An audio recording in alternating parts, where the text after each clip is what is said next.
Banyak orang Bu menggunakan satu sistem namanya manajemen konflik. Ini sistem waktu saya masih S2 dulu tahun 99. Awal saya balik dari Madinah tahun 98, saya langsung masuk S2. Kebetulan saya masuk di manajemen pendidikan. Dan salah satu makalah ada namanya manajemen konflik. Kebetulan saya dapat kesempatan nulis itu. Saya bingung ini manajemen konflik maksudnya apa gitu.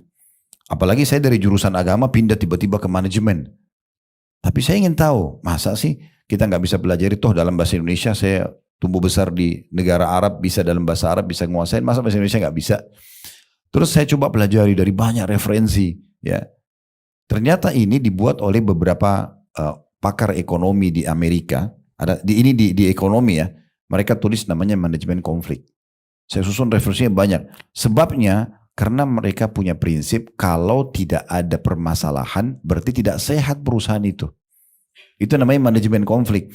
Jadi di manajemen konflik ini Bu, pemimpin perusahaan itu sengaja taruh dompet untuk nguji pegawainya, sengaja buat konflik antara dua pegawai supaya mereka saling mengawasi, nggak gitu-gitu ya.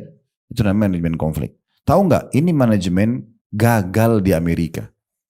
Karena dibantah juga oleh para pakar-pakar ekonomi yang lain. Itu saya tulis makalahnya itu. Dibantah. Karena dianggap itu justru merusak perusahaan. Karena dia malah bisa melahirkan banyak masalah yang tidak ada. Dan kalau masalah itu sudah selesai, dia harus lahirkan masalah baru untuk menganggap perusahaan itu sehat atau tidak. Sayangnya, ini manajemen gagal di Amerika, tapi banyak orang-orang muslim terapkan di rumahnya. Manajemen konflik. Kalau nggak konflik, ini kalau suami saya diam-diam saja, pasti ada apa-apa nih. Kan? Ini kan konflik. Untuk apa? Kan? Ini kalau istri saya begini, berarti ada sesuatu nih. Kenapa? Lagi nggak ada apa-apa gitu. Kan gitu. Lagi nggak ada apa-apa. Termasuk dalam manajemen konflik adalah yang berbahaya sekali. Kalau pernah ada cekcok terjadi, jangan dibahas lagi kalau sudah selesai. Ya. Dan isi WA yang pernah bertengkar dihapus. Jangan disimpan. 1 tahun kemudian ibu duduk minum kopi sama teh sama suami enak-enak, gak ada masalah. Tiba-tiba terlintas, tuh ada masalah ini. Suami sudah lupa, mana itu? Ini buktinya.